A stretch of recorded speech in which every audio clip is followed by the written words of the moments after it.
All right, so this interview with our guest today, it's gonna be a little bit all over the place because we're gonna talk about a couple of different topics, but they're all really great, and I'm excited to dive into them. So first, she's gonna talk about managing a business with a chronic illness, how she has tapped into her intuition as a business owner, and her insights on living and working in Australia. And I know a lot of people, well, everybody who listens to this podcast is all over the world, but getting this country specific insight is going to be pretty cool, I think. And in her business, she also helps business owners in the health and wellness industry manage their clients, their events, and their systems so that they can find balance, which is something that we all love. She and her team are essentially the right hand that you never knew you needed in your business. So you can learn more about her on her Instagram at Evolve Virtual Support. So welcome, Ashleigh Ryan. I am so glad that you are here today. Thank you. I'm so excited to be chatting to you. I am so excited for this conversation because we're going to go all over the place, but yeah, I'll try to write it in. So first, let's talk a little bit about your background, like why you even wanted to start a business in the first place. Yeah. So I have a very diverse background when it comes to like my working career. I've sort of tried everything over the course of my 20s and dabbled in a lot of things, but I ended up working in musical theatre, which is what I studied at university. And that was my full-time job for a couple of years, which was super exciting, but also incredibly stressful and just became my whole life. And just kind of like dictated the last few years of my 20s. And it got to the point where I ended up leaving that job the middle of last year because I became quite unwell. And I took a few months off, and I had known for ages. I mean, my interest in my personal time had always been in the health and wellness space, you know, learning about nutrition and learning about self-development and meditation and like leaning into all of those things in my personal time. And over the years like this, I had just thought I really just want to work in that space one day, but I didn't really know how. I didn't really see that happening for myself. And so when I quit my full-time job last year and took a few months off to sort of get well again and think about what I wanted for the future, I was thinking about how I could sort of work in that space. And I had seen the role of a virtual assistant mentioned a few times, which is something that I hadn't really heard about before. I didn't really know what it was. And so as I started to explore that area a little bit more, I realized I could really target the health and wellness industry and work with the people that I'd looked up to and who had helped me over the course of the last few years as well in my own health journey. And so I started working as a virtual assistant just over a year ago now. And I've sort of transitioned over that time to different roles. I've given myself, promotions and I'm now working as a project manager and an online business manager for beautiful business owners in the health and wellness space. So I help them, as you said, manage their businesses so they can systemize, optimize, and find balance. Again, because what I was finding is a lot of the people I was speaking to in that industry they're all such givers. They give so much of their energy to help other people's wellness, but they don't necessarily give that time back to themselves. And so that's sort of the role I created for myself. And now I'm doing that full time, which is really exciting and incredibly rewarding. That's amazing. Thank you so much for sharing all of that. So can you dive into just a little bit about, let's start with your chronic illness first, because I know this is something that you don't necessarily talk a lot about. So feel free to share whatever you're comfortable with sharing, but I would just love to hear if you're willing to share details about like what it is, when you found out about it, just anything that would be helpful for the people listening to kind of like paint the picture for them. Yeah, so I was diagnosed early last year with a chronic condition called fibromyalgia. Fibromyalgia is essentially a chronic condition that causes widespread muscle pain and tenderness in the body.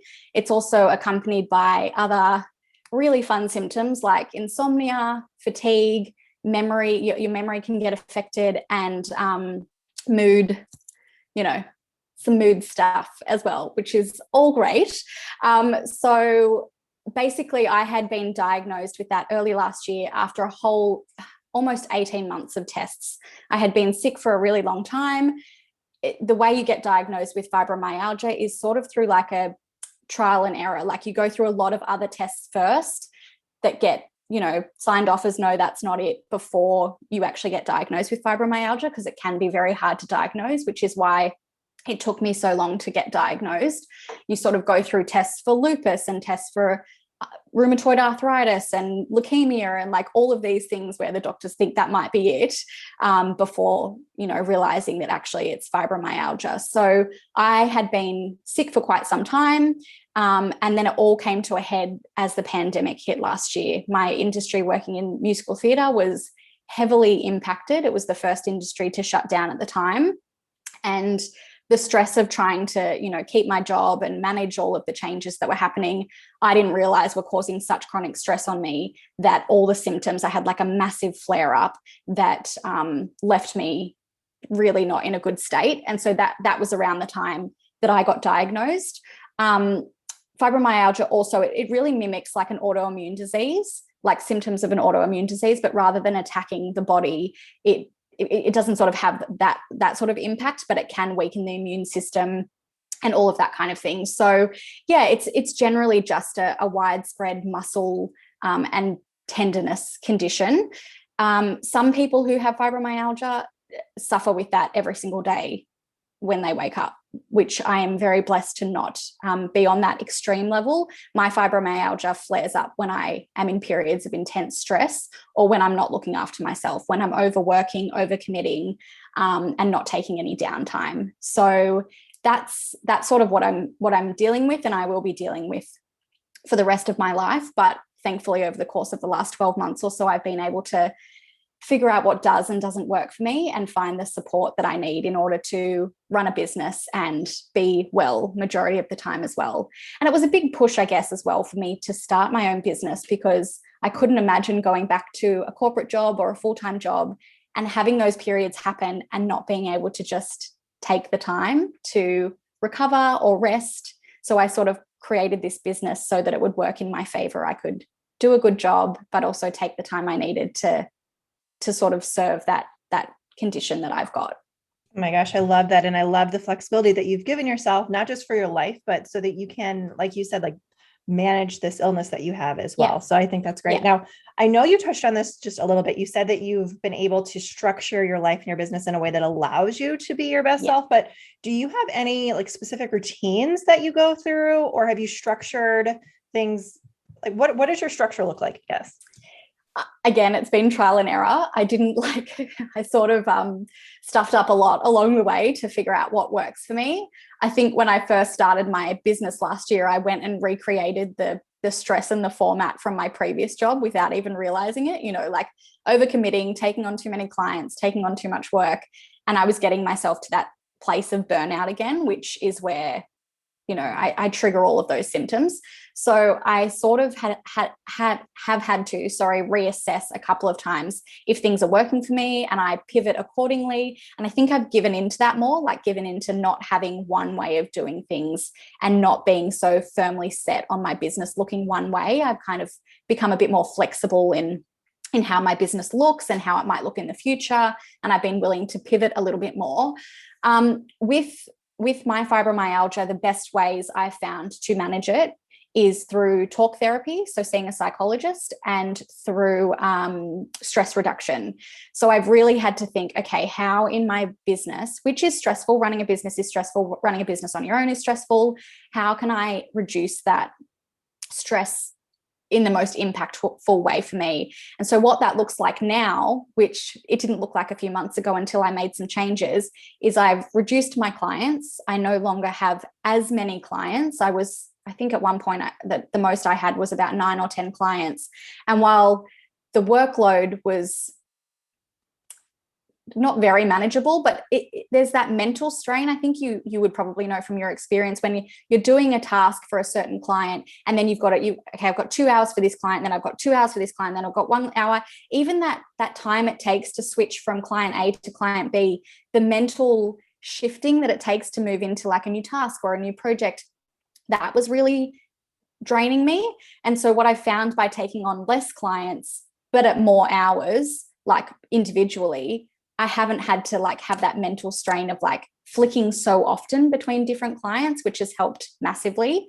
I've also restructured my week. So I've set my hours now. While I know that, people who run their own businesses can set the hours that work for them, and they don't need to reflect a corporate 9 to 5. For me, a 9 to 5 works perfectly. And I haven't had a job where a 9 to 5 has been really realistic, particularly in musical theatre. It was all hours as a nighttime entertainment business. But for me, 9 to 5 works beautifully. I can have a really nice, nourishing, slow morning. And then I finish with enough time in the afternoon to wind down, go for a walk, have a slow dinner, have a hot shower, meditate, all of the things I need to do to keep myself balanced. So I'm pretty rigid when it comes to sticking to sort of like a 9 to 5 calendar for myself, making sure I take a lunch break, all of those things, just because that's how I best keep myself in a good state to be able to do good work for my clients. And then something else that I've introduced in the last few months, which has been massive, is having one day a week that I call my CEO day. And that's just for me and my business. It's not a day where I do client work. It's a day where I, do my own accounting, or I do social media content, or I do a course that I've purchased and I've worked my way through. That's a day for me. But what it serves as is a buffer, so that if I have a day in the week or a couple of days where I'm unwell and I actually can't get through as much work as I have planned to, it's like an overflow day. And my clients know that's a day for me. So I'm not really getting emails. I'm not having any meetings. It's just like a spare day in my week that if I need to push work into, I've got that there. And that has just been such a game changer for me in terms of stress. If something goes wrong, even if it's not health-wise, there's tech days where things screw up and it pushes all your deadlines back and whatever. It's just this beautiful little buffer day that means I don't need to be working weekends to catch up on work anymore, and I don't need to be working late nights. So yeah, they're the things I've really found that support me, and also making time for my own wellness, going back to the gym, making sure with fibromyalgia, one of the things that can help lessen the symptoms, even though it seems really counterintuitive with muscle pain, is exercise. So making sure I'm going to yoga, doing ocean swims, like making time to actually make that a priority, which I didn't do in the first 6 to 9 months of my business. I just went all in on my business, and I started to see the flags of like, okay, you need to change something because you're going to burn out again and get unwell again. So I think I've found a really beautiful flow to my week now that feels nourishing, and I feel like I'm doing better work for my clients now because I've made those changes, which, to be honest, at the end of the day is what it's all about. I want to be doing good work for my clients and showing up every day the best version of myself. Mm-hmm. Oh my gosh. There's so many things that I want to unpack here, but that was all so good. So the first thing that I want to talk about just very, very briefly is the CEO day. Yeah. I have 2 buffer days. I don't necessarily call them CEO days because I always am in the CEO seat. That's the mindset that I like to be in, but I call them buffer days. Yeah. So they're Mondays and Fridays are my buffer days where I don't schedule anything, no calls, nothing. It's like my time to be with my son. And then when he naps, maybe I'll work if I can. Usually not though. But another thing that you were talking about was the switching back and forth. So that's called context switching. I don't know if you were familiar with that term. No, I wasn't. Yeah. So it's a real thing. And I've talked about this a bunch in the past, but on average, it takes, I'm going to forget the stats, but it's like something like 20 minutes to switch between tasks, like in your mental capacity. So you're actually only working like out of an 8-hour workday. I think you're only actively working 2 hours because you're constantly going back and forth with the context switching. Yeah. I know, it's crazy. It's crazy. It just makes such a difference, doesn't it? Like that has been a really big thing that I didn't realize was impacting me so much. Like, it's not even the time it takes to like log out of this client's platforms and log out of these systems and log into these ones. It's just that mental, like, okay, now I'm doing social media, or now I'm like writing emails, or now like switching from task to task was just draining and exhausting in a way that I didn't really realize was impacting me till I made that shift. So it's huge.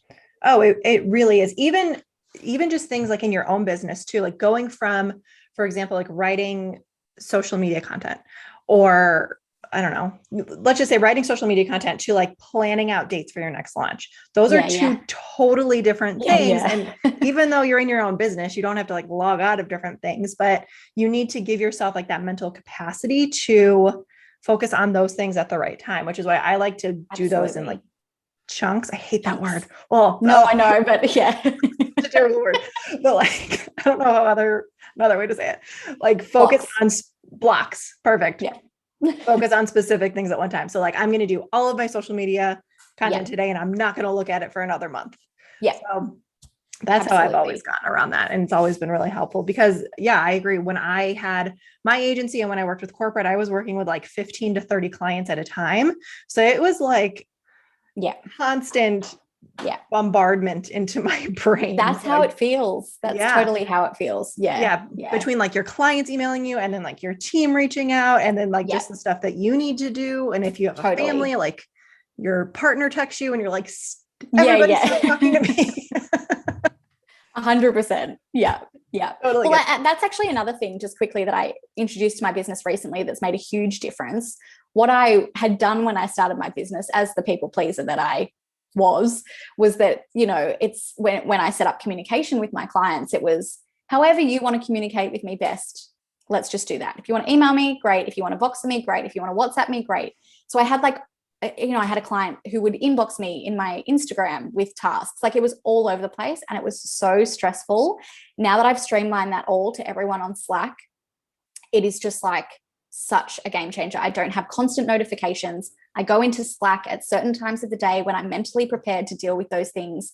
Obviously, my clients can contact me at other times if things go wrong, but it's so streamlined now, and that has made a huge difference to my stress levels. So I always recommend little things. It's amazing. But like you sort of you don't realize sometimes till you make the change just how much that was impacting your stress, your mental load, your capacity to do work, all of those things. So and also your boundaries. Yeah, no, absolutely. And also the boundaries with your clients too. Totally. Which I know which I had experienced. just let run away with me. Like, I did. I had no boundaries because I was like, what are boundaries? But I have learned the hard way that it is definitely something to address early on, and people respect you for them. My clients have their own boundaries. So why shouldn't I? And why shouldn't you? And it's a big piece. Oh, for sure. Yeah. I struggled with that in the beginning too, because like you said, you want your clients to know that you're like loving on them and supporting them, but then you're putting your health and sanity and everything on the back burner because you want to make sure that you're doing the best things for your own clients. Yeah. 100%. Yeah, totally get that. Oh, another thing that you mentioned was in the beginning of your business, you were talking about how you basically burned yourself out on accident because you were coming in with this like employee mindset, which also totally normal because people don't realize when you're starting your own business, this is your business, right? Like this is like a new company that you're starting. Like you are like the CEO of this new little company that you're starting, even if it's just you, right? Really switching out of that employee mindset can be hard for people because it's like, you don't know what you don't know, right? Yeah, exactly. Yeah, no, I found that whole switching out of the employee mindset has been a really big challenge for me. And I think it is because what you said, you want to love on your clients. Like you want them to feel special and you want them to feel important and you want them to feel like, my role is a support role. I want them to feel supported at any point. But what I'd done basically is like my last job, I used to work, sometimes 6-7 days a week, really, really long hours, no time off, available all the time. Like check my emails first thing in the morning, check my emails at night, respond straight away to things. Like that was the cultural norm of the job I was in. And so when I started my business, if someone would message me or if someone would ask for something done, I would drop everything and do it, which, is fine if you do that for one person. But when you're doing that for 6, 7, 8 people, you're just constantly under this pressure and under this stress to be delivering. And you set yourself a precedent, for a client who you're willing to drop everything for and deliver within a couple of hours. One, the quality of work's not particularly great. And also they come to expect that, which is normal. You'd come to expect that when I ask Ash for a task, even if it's last minute, she'll do it, she'll get it done. So I had set that myself up like that accidentally. Like I never set out to make myself sick or make myself, at everyone's beck and call, but I had just been a real people pleaser and a real yes person and really tried to be that support person for every single one of my clients in a way that might have supported them but didn't support me. So I think it was just before, it was April this year, I had taken my first holiday since having my business, and I had tried to deliver everything that I would normally deliver to a client within 4 weeks within a 2-week period so that I could take 2 weeks off. So I just like worked around the clock. I was just like working every weekend, working every night, blah, blah. And so I got to my holiday completely burnt out because like I had just, stuck to my guns like that, because that would have been expected in my last job. That's how we operated. You don't pass your work over to someone else, you get the job done. So I had learned that the hard way early on. And I think it was in that holiday that I was like, okay, things need to change. But it did take me a while to implement that change too. It's not till you sort of, for me at least, until I repeated a pattern over and over again and felt shit about it. And I'm like, okay, something needs to change, that you actually start taking those action steps to, make a shift and make things work for you. And like I said, I think I've lent more into the flexibility of like, okay, this isn't working, I'm going to try this. Okay, that's not working, I'm going to try this. And so instead of beating myself up about the fact that I haven't gotten it right the first time, I'm a lot more flexible these days with like seeing if something works out, and if it doesn't, trying something else, and not being so hard on myself, because it's like, I've never run a business before. I don't know what works. I don't know what works for me, what works for my clients. So I think just having that openness and that flexibility. And at the end of the day, the two things that matter most to me is that I'm doing good work for my clients and that I'm well and healthy enough to do that work.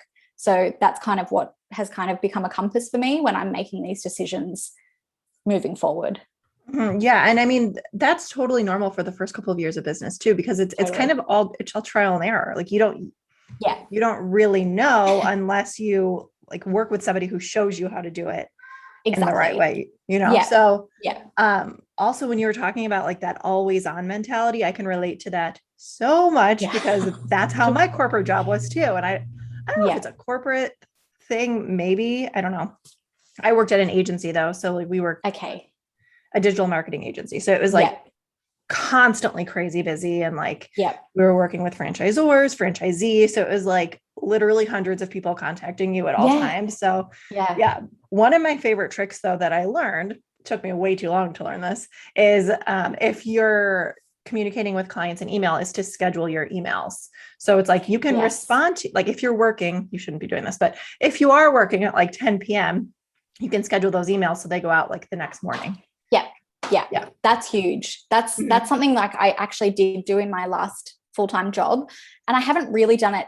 I had to do it recently because I've sort of really stuck to these hours, but it's true. It's like, if I want to be working late at night because it suits me, I don't expect my clients to be bombarded with emails, and vice versa as well. Like scheduling those to a time where someone's going to be at their desk is actually a really nice thing to do, and also helps your sanity. What I've found as well that's really helped me, and some people maybe don't get triggered by this, but I think it stems from my last job, is like email notifications just like stress me out. Even if I can just see the subject line come up on my phone, even if I know how to do it, or I know that I've got to do it tomorrow, just seeing stuff come up for me is like triggering. So I've just turned off email notifications on my phone. And I'm like, once I've clocked off at the end of the day, unless it's something important that I'm expecting and waiting for and it's been agreed upon with a client, I don't check my emails.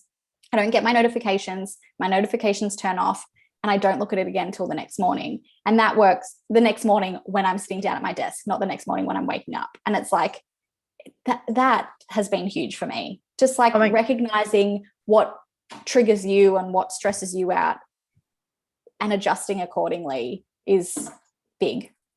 I can totally relate to that, because I was the same way with email. It was definitely from my corporate days, because it was like, you got an email, you had to respond to it right away. Respond. Like, exactly. There was no lag time. Yeah. There was lag time, you're doing something It's wrong. a race. Yeah. Exactly. Exactly. It's a race to see who can burn out the fastest first. Yeah. But I had to even take it to the next level and like get a completely different work phone, because really? I noticed that like even like checking social media late at night, or like first thing in the morning when I woke up, or checking my email, like it was bad. And then I don't know, let's just say I would see an email that I didn't necessarily want to see in my inbox first thing in the morning. The rest of my day was ruined.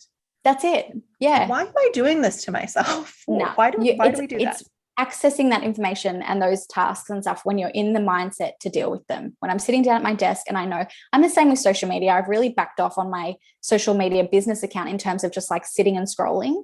Like I was finding that also quite stressful, just being so caught up in that business mindset constantly. I think getting a second phone is so great. I bet that's been huge for you. Oh, it's been so huge. My husband, he got a new phone. So I just took his old phone. I was like, we're just gonna save this one and I'm gonna use it. And now it's funny because my son uses it the majority of the time to like play music on there. So it's like my phone and my son's phone. Yeah. It's funny. Cute. But yeah, whatever you need to do, I guess, to push away the things that don't trigger you is Absolutely. And it's different for everyone. Yeah, absolutely.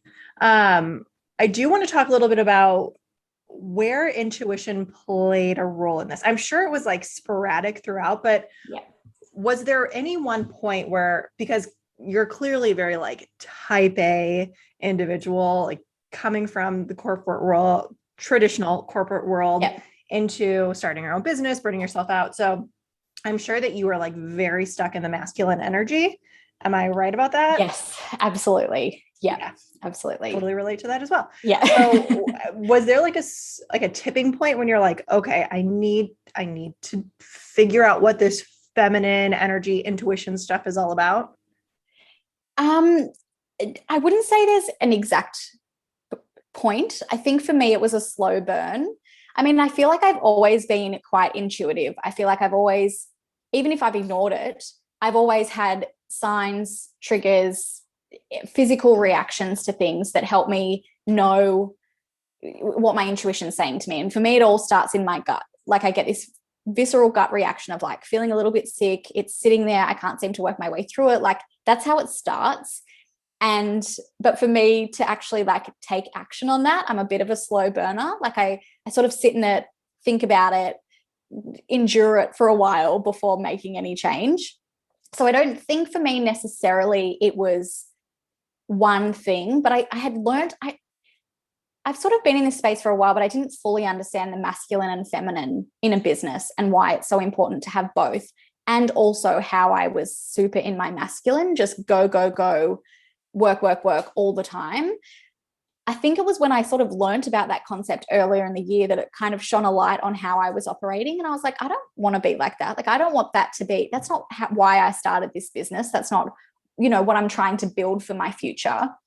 And so I think it was an accumulation of a lot of things though, because I was getting these little gut instincts that some of the clients I was working with, we weren't aligned anymore. The way of working wasn't aligned anymore. And that it wasn't sustainable for me to carry on that way because I was getting signs of my symptoms from fibromyalgia, or I was getting, those gut reactions. So I knew something needed to change. And I think for me, in terms of listening to my intuition, it's listening. It's like taking time to sit with myself and assess what is going on, what is going wrong, what do I want this to look like? So, I think I was lucky to be gifted this opportunity recently where I did make changes in my business. One of the things I knew I needed to do was streamline my communication because that over and over again was causing me stress. And also I was like, I've been in this business for almost a year. I don't really feel like I'm charging my worth and I want to make some changes in that area. So I let all my clients know that some changes were coming in 6 weeks' time.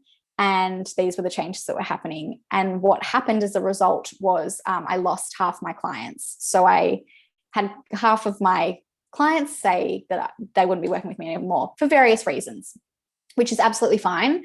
But I really questioned my intuition at that point. I was like, what have I done? Like, I felt like this was the right thing to do. And I have now effectively just thrown a bomb into the middle of my business and like blown it up. The one blessing of that in losing over half my income was that we were in lockdown in Sydney, Australia. We have been for the last 3.5 months. We've just come out of it, yay. But we were in lockdown, and so my expenses were lower. So I had this time where I wasn't under this super financial strain to fill those spots really quickly. And so what I did effectively was just take a month off.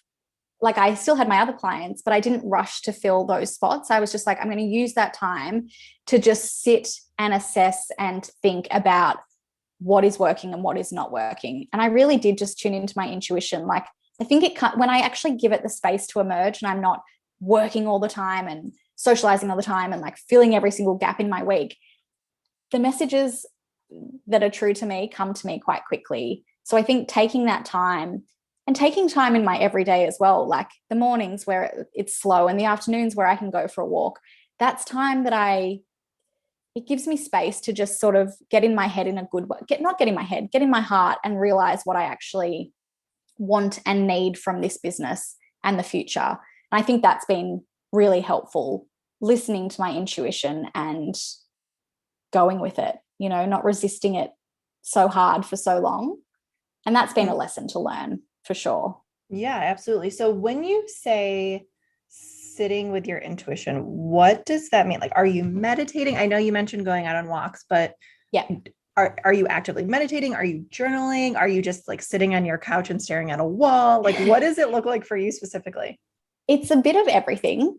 Like, I think I sort of feel into what I need in the moment, because I used to be someone who was very like, I have to have a routine. It's wake up, it's meditate, it's journal, it's drink hot lemon water, it's go for, like, I used to have this sorry, I shouldn't have said it in that voice because some people do that and that's absolutely fine. But for me, I was like restricting myself and wasn't giving myself what I need. And so now it's like, if I want to meditate, I meditate, and things come to me when I am consistent with my meditation. If I want to journal, I'll journal. If I want to just go for a walk, and for me, it's really hard to not go for a walk and listen to a podcast. And I've had to train myself to just go for a walk without listening to anything.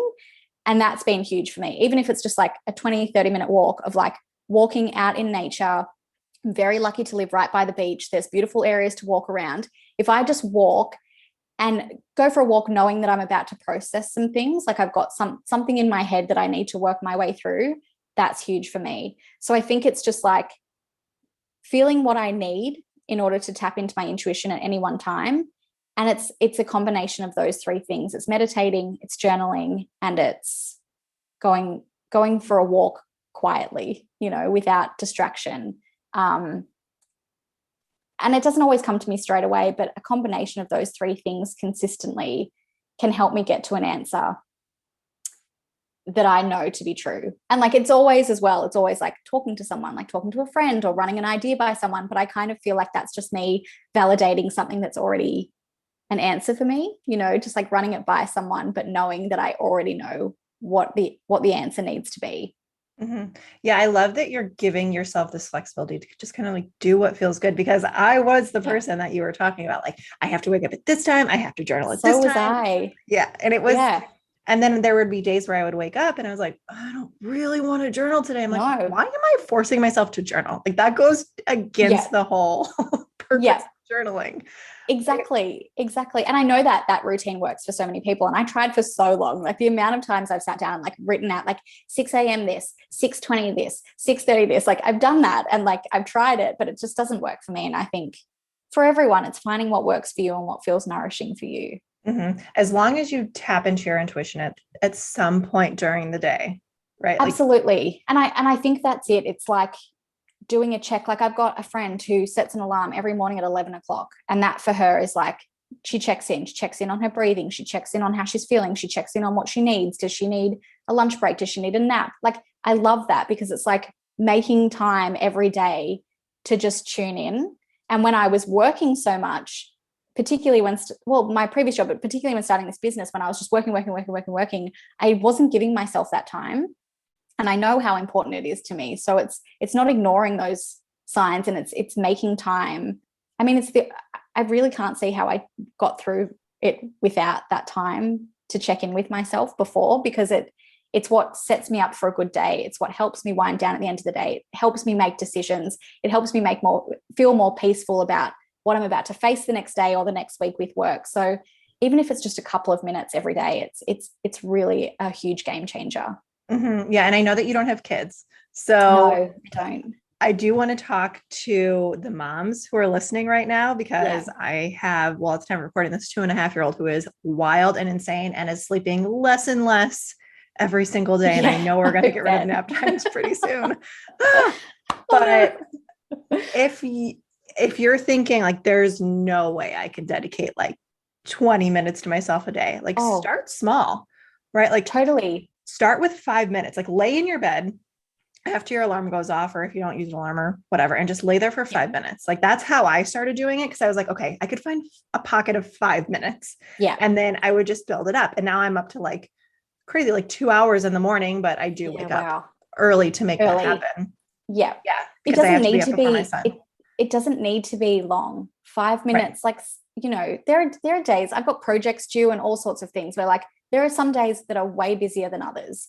And while I say I work 9 to 5, every now and then things happen and it doesn't work out that way. But 5 minutes is sometimes, or even a couple of minutes just to like breathe and tune in and think about what you need, I think is really all you need. I've got a friend who she's got children, and she does it when she drives home from work, which she hasn't been doing the last few months because of the pandemic, but she'll drive home and she'll just sit in the car for a few minutes before she goes inside. Like just a few minutes to like regroup and think about what she needs.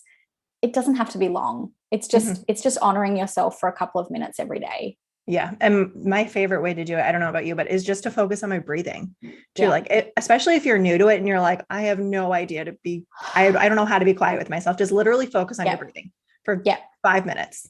It's 100%. And then it's going to be 7 minutes a couple days later. And then it's going to be 10 minutes. And then it's going to be 12. And then it's going to be 15. And then you're going to be doing it for. And it will be a habit because it's such a nice, nourishing thing to do for yourself. Even if it's 5 minutes of breathing and not even breathing in a certain way, just like being conscious of how you're breathing, like that will become this anchor point in your day. So it's a beautiful habit to keep up. And if you can stretch that out further and further, like you've been able to do, amazing. Yeah. And I mean, it also helps. Like there's moments just in my day when I get really frustrated with something and I'm like, okay, focus on my breathing, focus on my breathing. And that also helps to rein me in too. So 100%. Yeah. So just breathing, obviously we need to breathe to live, but focusing on that is a really good pattern interrupter too. So definitely a helpful tip. Now, before we wrap up, I just want to know, like, what are things like in Australia right now? Like at the time of recording this, it's October 2021. So just to give some insight, but first I want to know just like, what is entrepreneurship like in Australia? And then what's going on in terms of like COVID? Yeah, well, I mean, I'm very new to the entrepreneur space in Australia. I think it's definitely something that has obviously grown over the last, with the online age over the last few years. But personally, my understanding of it in the last 18 months or almost 2 years of the pandemic, it has just absolutely taken off. Like hearing on podcasts and articles I'm reading, like the amount of people who have gone out and tried and successfully started their own business in the last 18 months has been enormous. And I'm sure that's the case all over the world. But obviously the pandemic was sort of a wiping the slate clean for a lot of people who either lost their jobs or realized this isn't making me happy, to go out and create an online business. So I think it's definitely a growing industry and one that is not going to lose its steam anytime. So like I actually can't ever see it losing its steam. It's just really, really taken off. And I think I feel very lucky to have stepped into it at this time because there are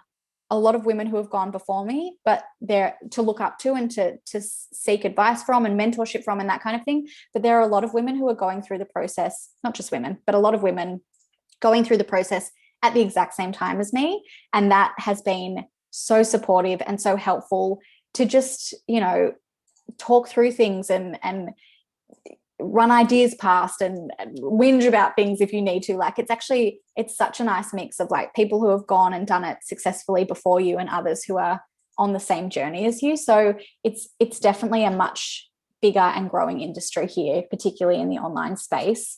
And with COVID, I mean, last year, Australia, we seemed to nip that thing in the bud really quickly and we're all celebrating ourselves.